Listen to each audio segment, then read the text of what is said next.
Well, when I first became treasurer, January 15, 2009, at that point, the Tennessee Consolidated Retirement System was a well-funded, well-run plan, but the contribution rate for the state was 15.01% of payroll. We felt like that it was getting to a point where it was going to cost more than what the employers that were part of the plan could afford.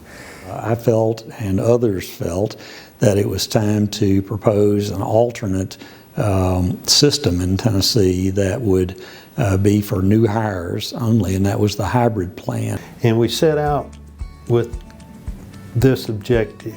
We wanted a sustainable pension plan. We wanted one where we can control the cost. We wanted one where we could control the unfunded liability.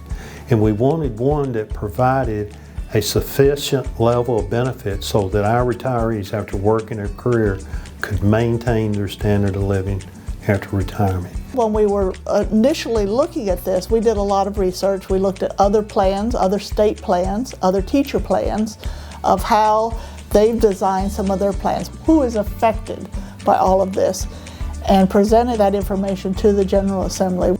We spent a lot of time leading up to the introduction of the bill in the 2013 legislative session to make sure that people had an opportunity to ask questions, that they had their questions answered, and that we explained what the bill did and what it, more importantly, didn't do. Dave Lillard, he has done marvelous. In fact, he guided us through making the changes. He prepared the committees and the legislature very well with the rationale as to why we needed to go to a hybrid plan. The system was also non-contributory as to state employees. That is, state employees did not contribute any money to it.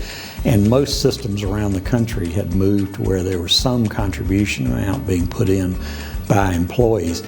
When I refer to a hybrid plan, what I'm talking about is that it's got some components of what most people consider a retirement plan, which is a 401k or deferred compensation plan, and a defined benefit plan. So it's made up of two different types of retirement plans. We wanted to make sure that if there was a bad investment time frame or the person did not make good investment choices, they would always have something available from a pension plan payment. If you look at an employee over a long-term career, with a certain modest level of earnings in it, the employee can achieve economic results that are very similar to the old legacy pension plan system.